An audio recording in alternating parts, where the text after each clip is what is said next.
Welcome back to RamZland. We are learning about wireless transmission of electricity, and we're going to use Ayana's high frequency generator that she has, and we're going to use this small miniature Tesla coil to illustrate this. We have a couple ampules that we want to test. One is with neon, this one's filled with argon, this one's filled with xenon, and we want to see what happens when energy travels through a noble gas if the electrons get so excited that they'll leave their energy level, and when they go back to their energy level, if they'll give off a photon and emit a different wavelength of light. So for this first one, we have just some very simple LED lights, but when they get close to the Tesla coil, you'll start to see that wireless transmission of energy.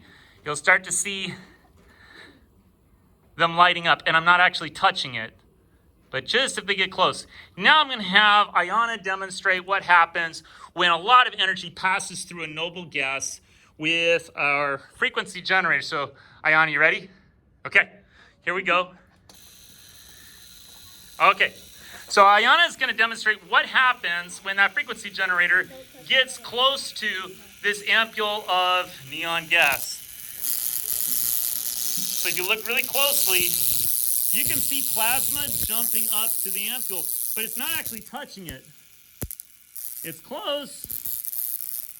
Now I'm holding it and I'm not getting a shock because glass is an insulator or conductor. It's an insulator. It's insulating me so I don't get zapped, and that's probably good.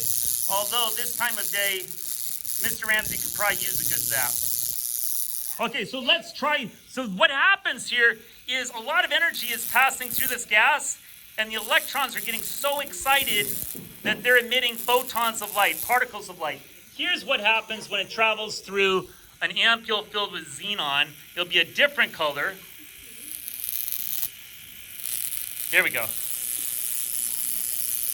And this looks almost kind of silvery, kind of blue. You can really see it there.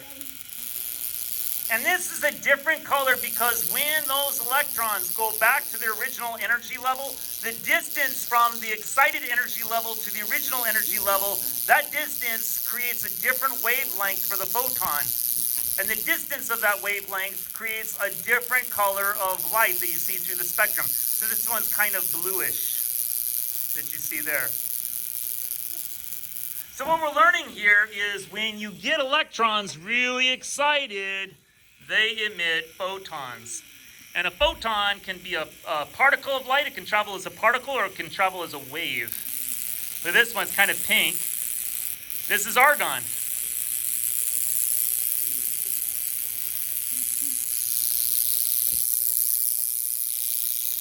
Isn't that amazing? And it's not even touching it. It's just going right through it. Very cool. Ayana, you are